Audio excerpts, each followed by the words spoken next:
Yanibingelela nonke bazalwane egameni leNkosi uJesu Kristu. Leli yizwi lenkosi olilaleleyo futhi olibukelayo. Lapho khona sihlumayela siphinde sihlole imibhalo njengokusho kwakhe uJesu othi hlolani imibhalo.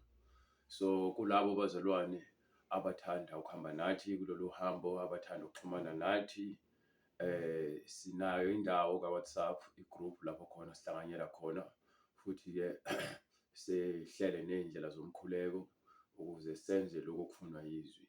Njengokuba uNkulunkulu esiyalela ukuthi masikhuleke singaphezi, singaphezi. So bazalwane, inombolo yaka-WhatsApp ithi 066 566 9245. Ngizoyiphinda futhi inombolo. Uyakwazi ukusithinta ka-WhatsApp noma ufone noma usende imeseji. Inamba ithi 0665 66 9245. Email address lapho khona ungakwazi khona ukuthi futhi usithumelele khona noma ngabe yini ofuna ukuyithumela. Email address ithi izwilenkosi.ujesukristu@gmail.com. So bazalwane, siyambonga uNkulunkulu ngokusenzela umusa ngaleli thuba leli lokuthi sime lapha phambi kwenu, sikwazi ukuthi siphinde futhi sidlulise umyalezo. Umyalezo, izindaba ezinhle ezivela ezulwini. Lezi izindaba ezinhle ezivela ezulwini. Igama ngumhlengi Zondi, isikhonzi senkosi, ngoba ngikhonza ngokuthi ngenzele umsebenzi inkosi. Ngiyafuna futhi ukuthi inhliziyo yami ithobele konke okufunwa inkosi ukuze ngihlakaniphe ngakho konke okufunwa inkosi, ngokuba ukuhlakanipha kwethu okufunwa uNkulunkulu kulele kuNkulunkulu noma kuJesu Kristu. So o-Abraham, oMose, oJakobe, oDavide, oSamuel nabanye abaprofethi kuze kuyofika kuJohane uMbhapatisi bakholwa izwi, babe abantu abaphilayo, kepha khona uNkulunkulu izinto ayebakhombisa zona kamoya ukuthi akuzona ezakhe. So base bekwazi ukuthi-ke ngalobo buhlakani bakwazi ukuthi nabo bakwamukele lokho ukuthi cha ngempela lokhu akusikho. Bakwazi ukuthi batshele abantu-ke abanjalo abathandeki emphakathini nakulezwe esiphila kulona. Ngokuba yini baphazamisa umbuso wobumnyama. Mawuphazamisa umbuso wobumnyama, yilapho khona uzokhuluma izinto zobumnyama ezenzekalayo ezweni, bese uveze ukuthi uNkulunkulu wakhuluma ngomprofethi ukuthi lokhu usiholele ekufeni. Nalesa sizwe esikhethile senza into efanayo. So kubantu bonke abantu bathi bafuna ukuhamba le ndlela, kumele bayazi izwi likaNkulunkulu. So kumele uzifundele wena iBhayibheli.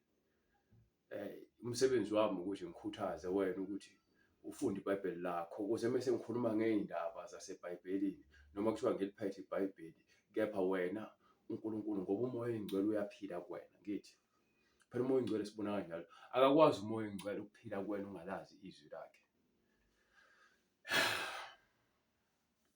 Abanye abantu lento iyabadida. Abantu abaningi bathi banomoya oyingcwele, kepha banomoya wasemabandleni abo abawunikwa abafundisi nabanye ozakwabo egameni lokuthi bakumoya. Noma ukulibiza njalo igama elithi umoya oyingcwele akusho ukuthi likuwena. Imfundiso kamoya oyingcwele emphelelisayo umoya oyingcwele. Ingakho nje sathi umoya weqiniso. Umoya weqiniso uma sofika uyakuholela eqinisweni lonke. Umoya kaNkulunkulu, umoya oyingcwele. Uzolenza kanjani iqiniso lonke izwi likaNkulunkulu ungenalo? Yilapho-ke kuqala khona kwahlukane khona. Umoya oyingcwele, iBhayibheli lithi uNkulunkulu ekhuluma nabafundi bakhe noJoshua uthi lezwi leli incwadi yomthetho mayingasuki emehlweni akho nasebulomeni wakho, ayingasuki. So le ncwadi le akufanele isuke kuwena, dlinza ngayo, khuluma ngayo, phila ngayo, yonke into ibe ngayo. Lokho kukusondeza ekutheni ube sekuhlakanipheni ngoba sifuna ukuhlakanipha, hhayi kwethu kwaNkulunkulu. Ukuhlakanipha kwaNkulunkulu kuyasifundisa izinto ukuthi uNkulunkulu akahluleki. 1, uNkulunkulu akawaqambi amanga. 2, uNkulunkulu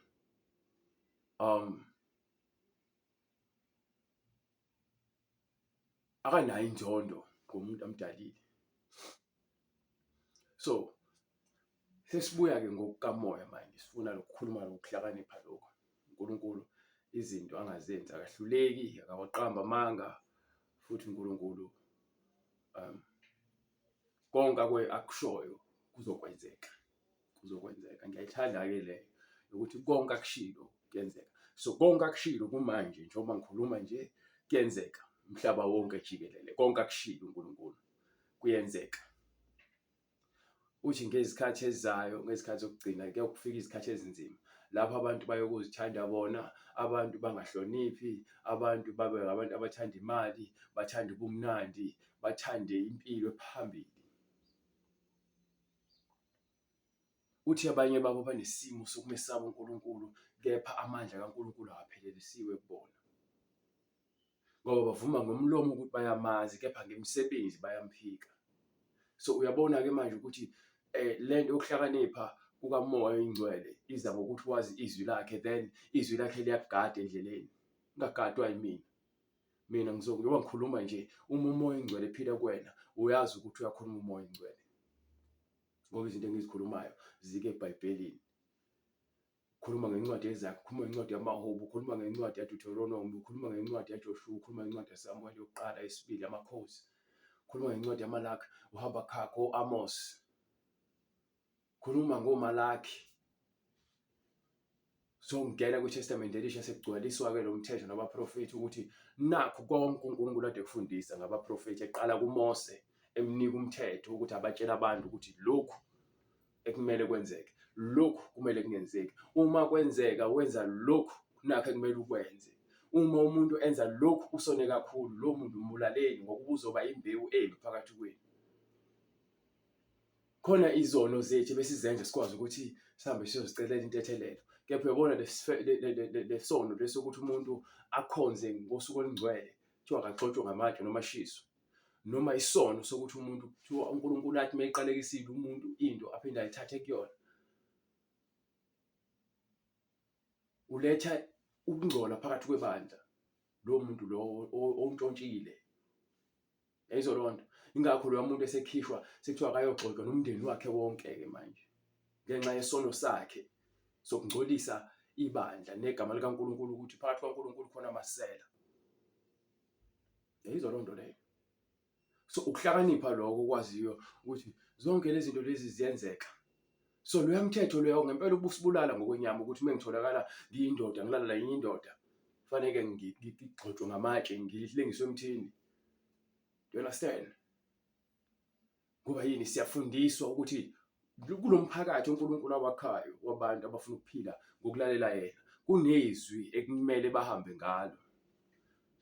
Uma umpostoli athi-ke akufanele phakathi kwenu kube khona ukwahlukana, kepha fanele nibe lizwi linye, nibe mqondo munye. Ngokuba uNkulunkulu akahlukanisiwe phakathi. uNkulunkulu akahlukaniswanga, noma uJesu akahlukanisanga. Akho Jesu kaMpostoli Paul, akho Jesu noma uJesu somthula ngoJohane uMbhapatisi. Ababethelwanga bonke labantu labo. Umuntu wabethelwa uyedwa, ebethelwa nezalelisi. Umuntu owabethelwa uyedwa, umuntu olungileyo ebethelelwa ukuthi usolwa ngento angayenzanga. Kangakanani thina sisolwa ngezinto esizenzile, kepha ngenxa yokuthi vele lento akayenzanga, ngokulunga kwakhe okukuyena wavuka ekufeni ngosuku lesithathu, njengokusho kwabaprofethi nomthetho ukuthi uza kufika yena.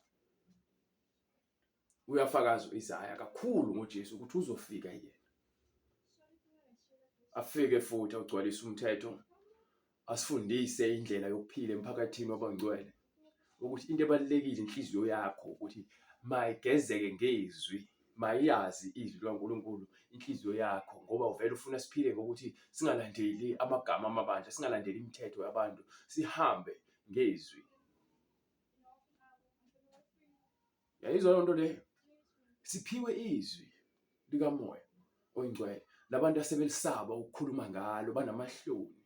Labantu laba asebezikhethela ukuthi bona nayi indlela abafuna ukuhamba ngayo khona bezoba abangani nezwe. Kepha izwi lona limile lijike. Ungalisebenzisa ukuze likufakele imali uthembise abantu abangazi lutho, ngoba kubhaliwe njengoba ngithe izwi likaNkulunkulu likhuluma ngayo yonke into eyenzeka ngaphansi komhlaba. Abaprofethi bakaBhali babekhona, abaprofethi bamanga babekhona, namanje abaprofethi bamanga bakhona.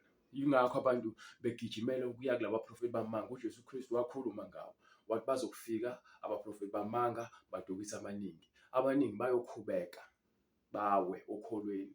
Uthi uma bekwenzeka nalabo abakhethiweyo impela bebeyakuduka, kepha ngenxa yokuthi uNkulunkulu zozinsuku uyakuzenza zibe mfishane for bona, ukuthi bayakusindiswa. Uthi-ke nani hlalani niqaphile, nivule amehlo, ngokuba isitha siyahamba siyabhonga njengebhubesi, sifuna sizobagwinya. Senza wonke amacebo okuthi sicindezele abantwana bakaNkulunkulu. Sonke singabantwana bakaNkulunkulu, kepha khona labo asebevumile ukuthi bazoyenza intando kaNkulunkulu. Yibona-ke labo asebasondeza athi uyababuyisela kuyena. Abeza ngobani? NgoJesu. uJesu uyena kuphela ongakwazi ukuthi akwenzele uxolo noNkulunkulu, akekho omunye. Yakhumbula ngesikhathi sikaMose beTabernacle wakhethwa abapristi. Kwakuwa ukuthi abapristi kwayibona abaqualify ukuthi bayongena lapho kwiTabernacle. Kwabona kufanele bagezwe, ngoba yini? Bafana nathi, kuwukuthi bakhethiwe ukuthi bayosimela lapha, kepha bona bafana nathi. Ngisho umpristi omkhulu kumele aye kanye lapha esihlalweni somusa, lapho kwakuwuphalo ukuthi indawo yobungcwele obujulile. Isihlalo somusa sikaNkulunkulu akungeni nombani. Do you understand? So lapho-ke uNkulunkulu esesenzela umusa ngokuthi nangu uJesu uza kumina umsulwa, ugcine konke engikushoyo, izwi lami uyalazi. Ingakho uJesu bathi mekhuluma lapha kwincwadi kaJohane eseshumayela sahluko 7, bathi lo muntu ngoba akafundile nje, akayazi imibhalo, kwenziwa yini afunde akhulume kanje? Bangaqondi ukuthi ngoba uNkulunkulu okuyena okhulumayo, akusakhuluma inyama, sekukhuluma. Yabona abantu mebekubheka ngokwenyama, sengibhekiwe nami ngokwenyama, angizenzi kuJesu, kepha sengiveza ukuthi njengoba ngina-35 years ngiqale ukushumayela ngino-32. Abantu abaningi bazitshela ukuthi ngiyaforsa. One, abantu abasebekhulume izwi ade beshumayela isikhathi eside, thola ukuthi abanye vele sebephumile endleleni, sebezamela ngendlela yabo. So uma ukhuluma iqiniso bazama ukuthi bakudicilele phansi, noma bakhulume indlela yokwenza ngathi mhlawumbe awufundanga, ngoba uyanga esikoleni sabafundisi uyokwenza i-theology. So angiyidingi i-theology, ngidinga umoya. Understand? uJesu azange asho uzothumela i-theology. uJesu azange asho uzothumela, bazothumela umoya. Umoya onjani? Oyingcwele. So umoya oyingcwele iwona ofundisayo-ke, uyafundisa kulabo abafuna ukufunda. Abanye bathi-ke uloku ugqugquzela abantu ukuthi abafunde. What if umuntu akafundile noma akakwazi ukufunda, usemdala? Uyafundelwa. Ukumfundela nje iBhayibheli ku-right, kuyafundelwa. Manje uzothini-ke lapho, ngoba nasenkonzweni iBhayibheli sisuke solifunda. Hhayi, le nto yakhe iyabheda wena mfana. Yingakho benibamba inkunzi bekwazi ukuhlala emaphaketheni enu. Awusabona noma usawudansela isiginci sikamfundisi, ngokuba uloku ethi nje ngegama lenkosi, ngegama lenkosi. Abantu abaningi babhajwe emabandleni abafundisi babo ngenxa yokuthini? Basaba bona ngaphezu koNkulunkulu. Akuqali ngani? Nangu uJesu uyahamba, bayambuza abafundi bakhe, ngabe le ndoda le njengoba ingaboni nje, iyona eyonile noma isono sabazali bayo? Usho uJesu, cha, hhayi, le ndoda le akusona isono sayo noma sabazali bayo, kepha le ndoda yenziwa ukuthi ibe nje ukuze kukhazimulise uNkulunkulu. Esekhuluma ngalo lolu suku uJesu ezokhazimulisa uNkulunkulu. Sebhixa ngodaka le ndoda le. yabona. Bathi mase beyibona abanye bathuka bathi hayibo akuyena lo kade ngaboni lona ade hlala lapha ecela. Athi hayi mina impela. Kuthiwa pho kwenzeka kanjani ukuthi usuyabona kade ungaboni? Uthi hayi nami kunendoda nje eyangifaka amafawuda emehlweni yangivula amehlo. Manje le nto ngenxa yokuthi uyenze ngesabatha uJesu sekuwumsindo. Abasabheki into ebalulekile ayenzayo enokuhlakanipha namandla kaNkulunkulu ukuze kugcwaliseke phela izwi ukubona ukuthi bayabona kepha ababoni. Banezindlebe kepha bezwa. Ngoba yini lithi likhona izwi phambi kwabo nezibonakaliso zenziwa kepha bangakholwa. Namhlanje uJesu usazambula usazibonakalisa kepha abantu abaningi abakholwa uJesu bafuna lo Jesu wezibonakaliso zasemabandleni abo ngoba uthi uJesu bayofika benze izigilingwane phambi kwenu benze imigilingwane abantu bakholwa imigilingwane ngaphezulu kwezwi. Namhlanje abantu bakholwa imigilingwane bafuna amanzi bafuna izinto eziphathekayo bafuna izintambo izolondo abazalwane bafuna amafutha abayanga ukufuna uNkulunkulu bayofuna amadimoni alabafundisi. Bayanikwa ke amadimoni lawo ukuthi abe inkohliso ukubona kuze kube sekupheleni uma kuwukuba abafuni ukusindiswa bashintshe ezindleleni zabo. Isinqumo esakho. Mengikhuluma kanje ngiyakuvezela ukuthi likhona ithuba lokuthi usengabona ngale ndlela uNkulunkulu afuna. Ngoba uNkulunkulu ufuna ukufaka ukuhlakanipha kwakhe. Uqala kwakho ukuhlakanipha kumesaba uJehova.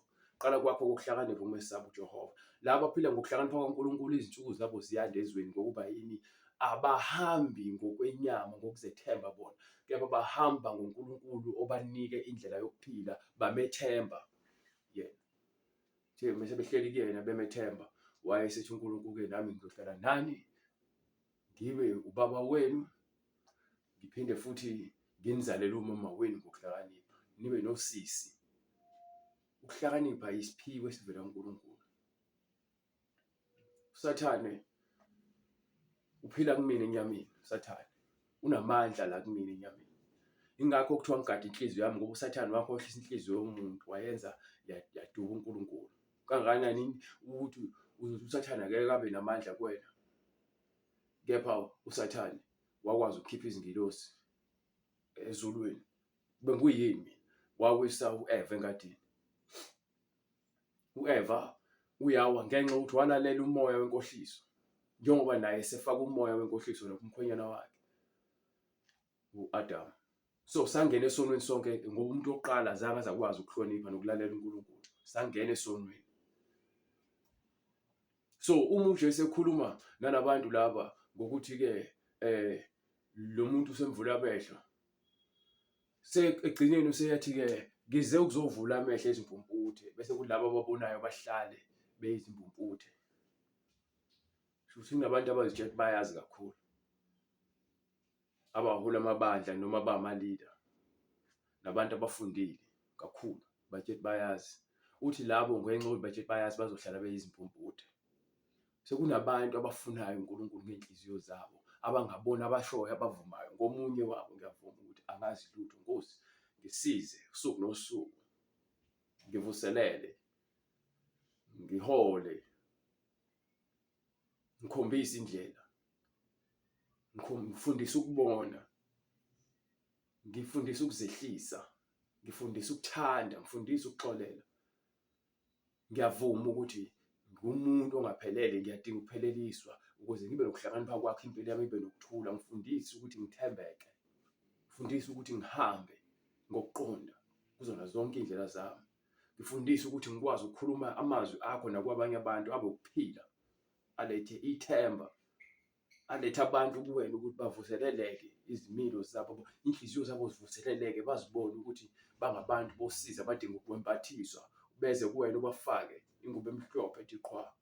Ukuhlakanipha kwakho umoya wakho ingcwele weqiniso. Sikhuluma ngomoya kaNkulunkulu manje ongekho umoya wokudukisa ongekho umoya wokwesaba umoya wokuqonda nothando okwazi ukunqoba zonke izono. Umoya esunikiweyo leyo umoya kaNkulunkulu ongasabheki abantu ngaphandle uma usuyabahlulela ufuna ukuzwa umuntu ekhuluma khona uzokwazi ukuthi ngabe lo moya uvela kuNkulunkulu noma cha.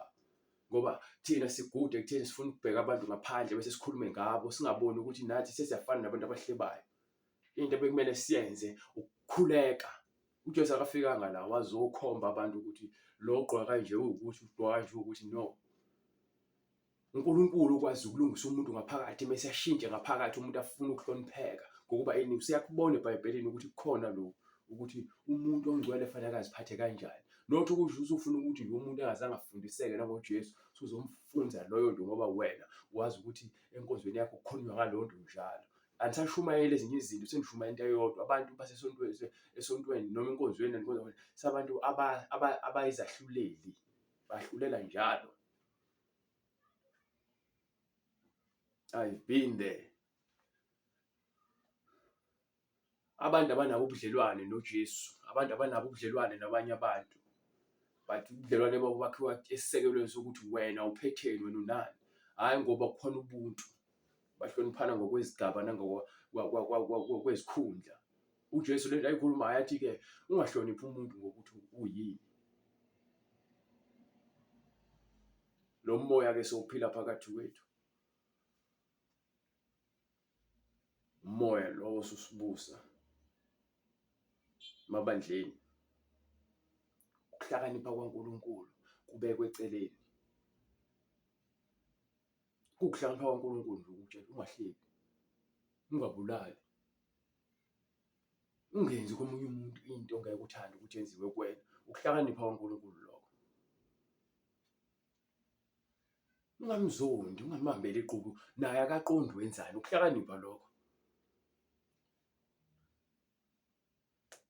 Ureyishiwe, yebo, uNkulunkulu uzokwelapha. Nikela kuyena konke usizi kwakho nokukhala kwakho uzokwelapha yena. Khala kuyena, ungakhali kuthina.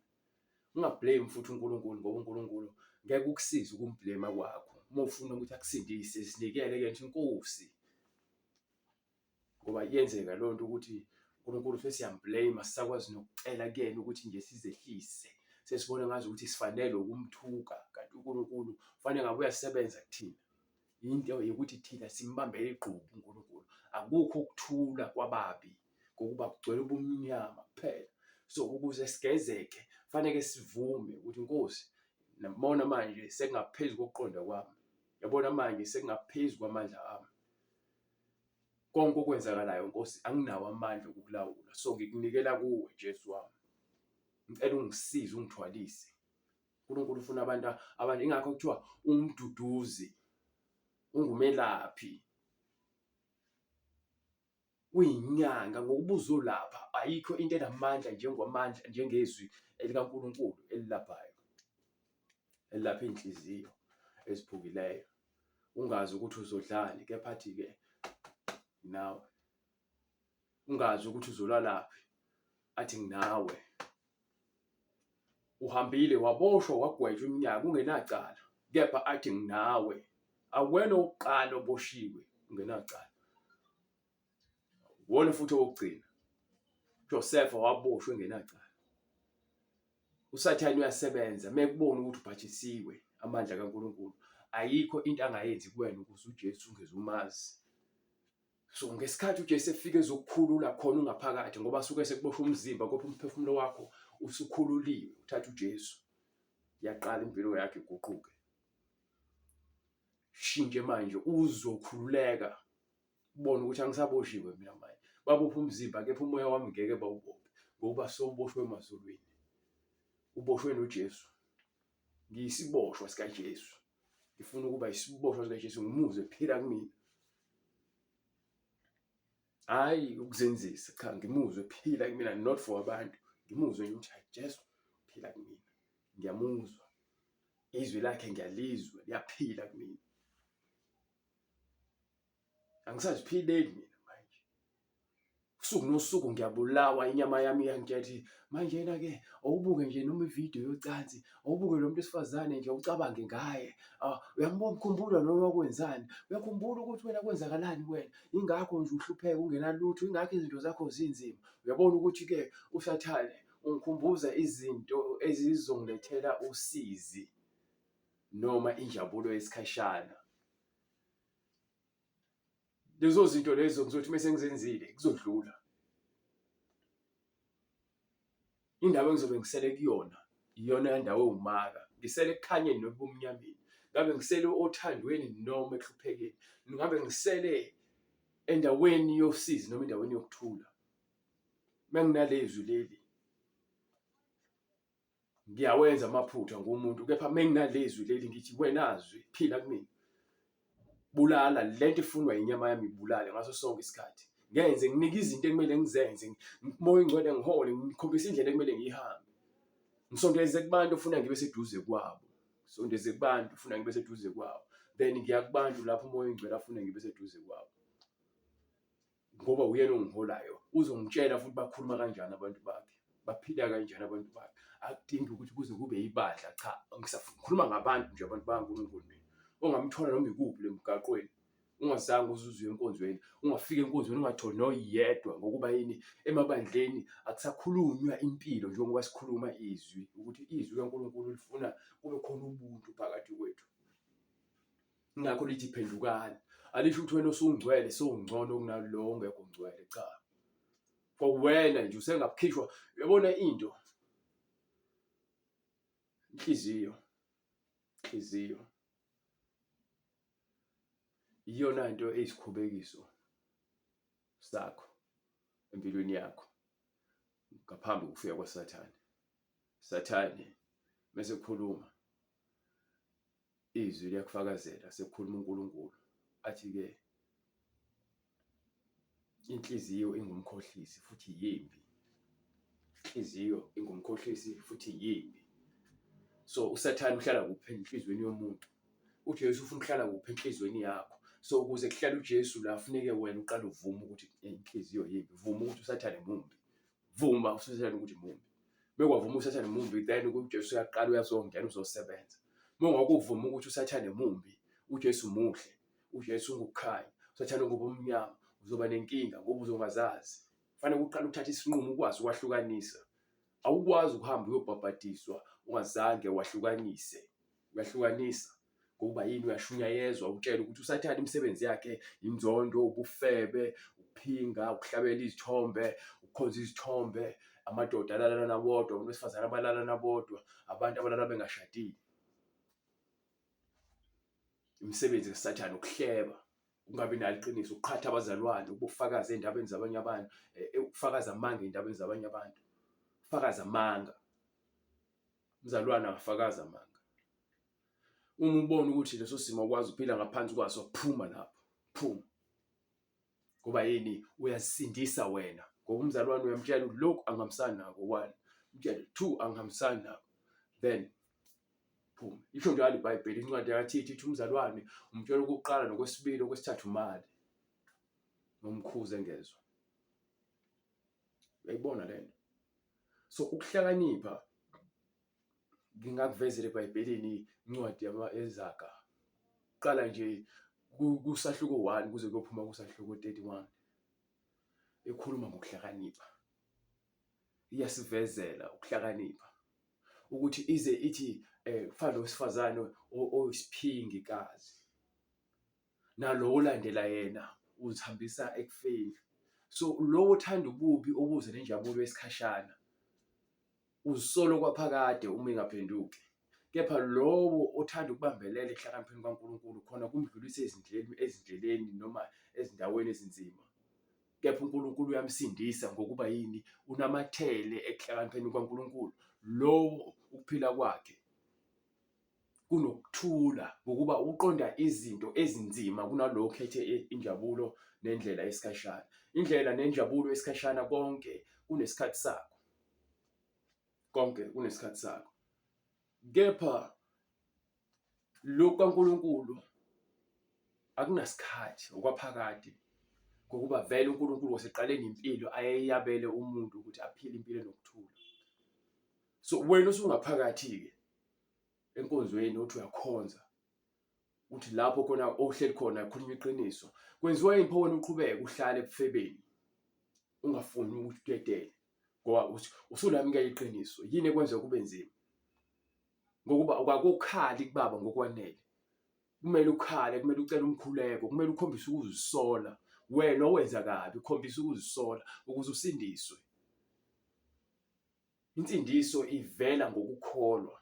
Insindiso ukuzibona wena ukuthi cha la angihambi kahle bese uyavuma. Musa ukuthi mowuzwa ukuthi la awuhambi kahle bese wena uqinisa inhliziyo uthi noma ulizwe iqiniso njalo ushaye ngazi ukuthi wena awuzwa, ushaye ngathi alikhulumi nawe iqiniso. Uyazikhohlisa wena, uyazibulala wena. Sonke siza kuNkulunkulu siyizoni. Akukhona oyedwa olungileyo nongcwele. Sonke siyalungiswa.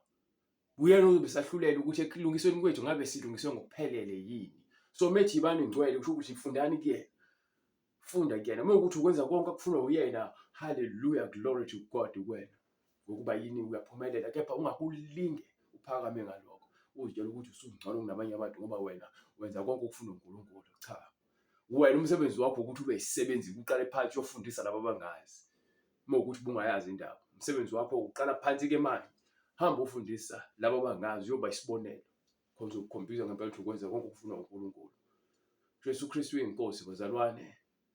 Thatha ukuhlakanipha, ushiye indlela yokufa. Siyambonga uNkulunkulu ngani mangcwele nangezwi lakhe eliphakemeyo. Siyambonga uNkulunkulu ngothando lwakhe nangomusa wakhe.